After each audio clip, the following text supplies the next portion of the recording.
This video will show you the main features of MadPuck from the two primary users of MadPuck, the parents and the coach's perspective. When you first start MadPuck, you'll see a list of the teams, assuming you've already signed in and created or joined a team. And so we'll click on the Bar Down Bandits team to start with, and that shows us our team dashboard. I'm going to skip over the first four cards and jump down to players, opponents, and segments. And I'm just going to go over these quickly. If you'd like details on how to create each of those elements, as well as games and team setup, please see the MadPuck team setup video, and I'll include a link in the description below. Let's start with the players card. This shows obviously a list of the players. The coach can add a new player, specify their first, last name, uniform number, their position, how they shoot, are they an AP player, a captain, or alternate captain. So the parents can use this kind of as a player's card to get to know the players and their numbers. Next, let's look at fans. Fans is a list of the people on your team, and you can invite new fans by clicking on the Invite to Team link at the top and choose the method that you wish to share the link and send that to the people that you want to invite. Once those people click on the link, the team manager and admin will receive a notification, and they can choose to approve or decline the user onto this team. And then if they're approved, the user can then see team information. Next, you can choose for a particular fan the different roles that they can have. And so the different roles are parent, friend, family member, player, coach, stats, manager, administrator, or sponsor. And depending on the role, you'll get different functionality within the application. So for example, if you'd like a user to be able to enter game events, you can make them a stats user. And if they're a coach, then you'd make them a coach, and then they'd have access to the cumulative stats for all the different players on the team. You can also associate up to 2 players with a fan. So typically you'd associate a player with a parent. And to do that, you select the fan, and then choose select player 1 and choose the player, and now they're associated. And once a player is associated with a fan, that fan is able to manage the attendance for that player and see the cumulative stats for that player. So just be careful which players you associate to which fans. And that's a look at the fans. Now let's look at opponents and segments. Opponents is a list of the teams that you're playing against, and the team coach or manager can create a new opponent, add their name and location. And segments is a grouping of games, and so typical examples would be exhibition games, regular season games, tournament games, and playoffs. So you'd create a segment for each of those, and then you'd see in your cumulative stats, you can see stats broken down by segment. And again, if you'd like to see more information on how to create teams, players, opponents, segments, and games, please see the MadPuck team setup video, in which I go into a lot of details. Next, let's look at the game section, which is the bread and butter of MadPuck. We've got a list of upcoming games in the darker gray, and the light gray one at the bottom you can see is a win. So let's click on that and view information about that particular game. At the top of the screen, we get some important game stats. We've got the team shots per period, we've got the team goals per period, and we've got a list of the goals. Now this section here is only visible to the coaches as a quick summary of the game. Next, click View Game Stats to see the full game stats.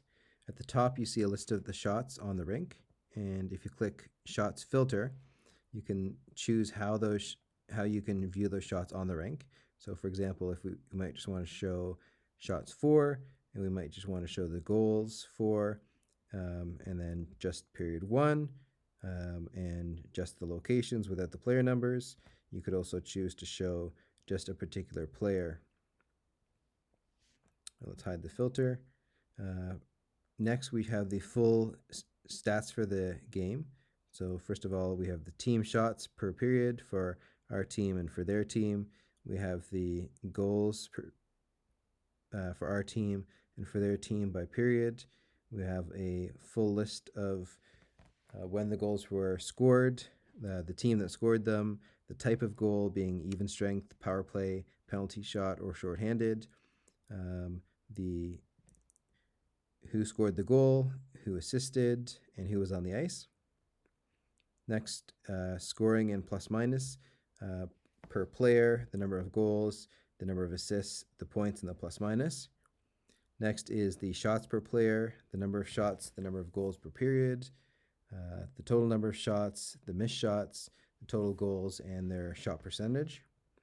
And then similarly for goalies, the number of saves and goals let in per period, the total saves, the total goals against, the total shots against, and the save percentage.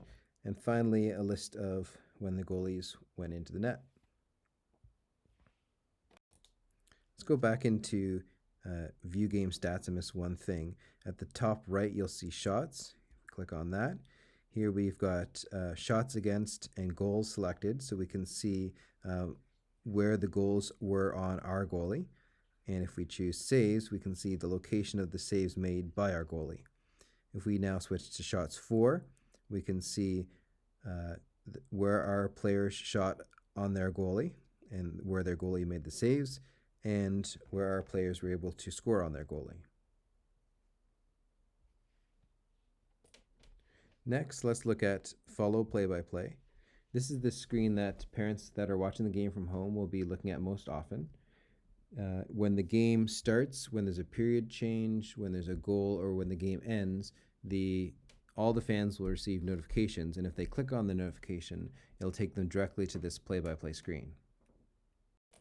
The scoreboard at the top shows the score for our team on the left and the score for their team on the right, and the current period and the current time, and the time will be periodically updated throughout the period as certain game events happen.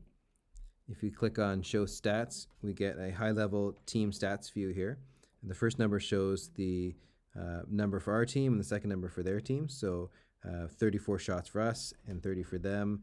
And then the graph represents the percentage of shots for and against. In this case, there was no face-offs, penalties, or penalty minutes. And if you click more, you'll get to that full game stat screen that we've looked at before. Let's hide that.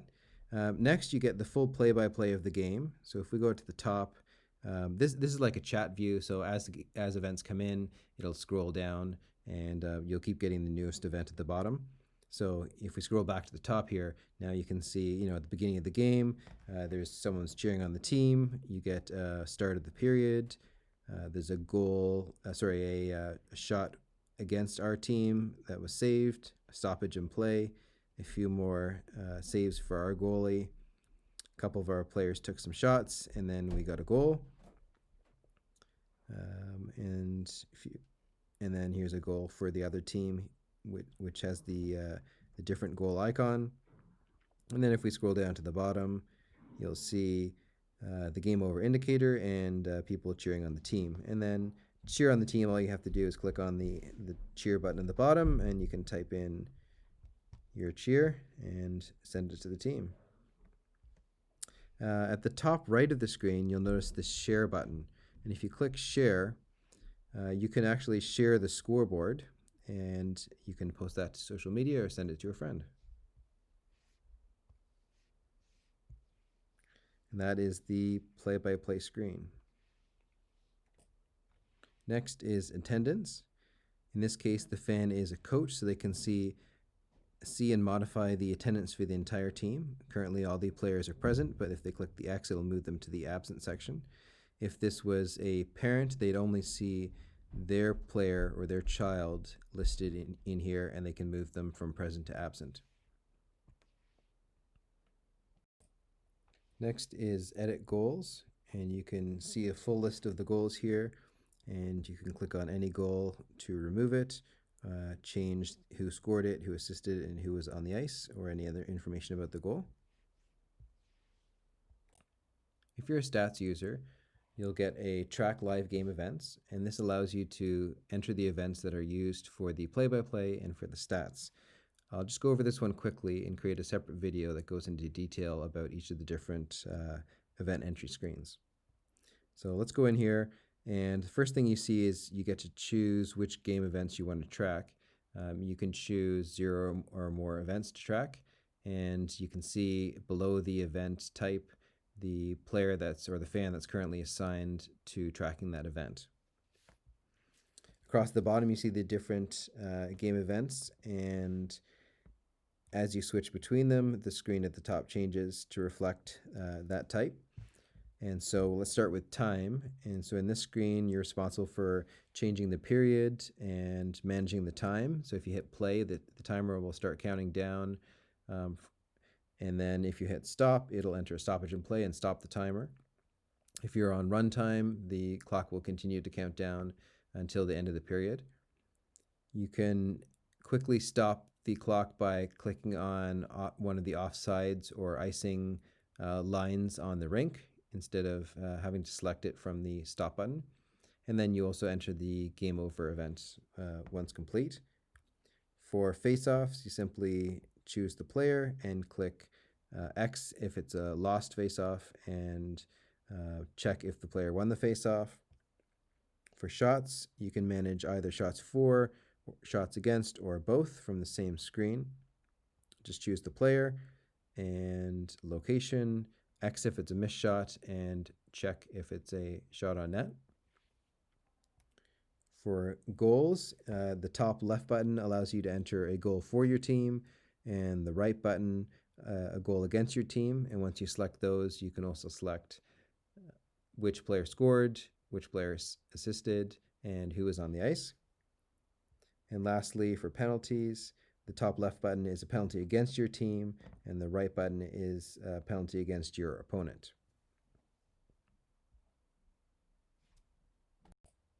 Now let's head back to the main team dashboard and take a look at the cumulative stats. If you're a parent and you have a child associated with you, you'll receive a card on the main team dashboard for your player. So I'll click on my son Gavin, and we see a full list of splits. And so we've got splits by month, morning, afternoon, evening, the full season, home versus away, wins, loss, ties, by opponent, and by segment. And then at the bottom we have a full game log, so stats for each game. And then the stats captured here are the number of games played, which we use the attendance for, number of goals, assists, points, plus minus, shots, shot percentage, and face-off percentage.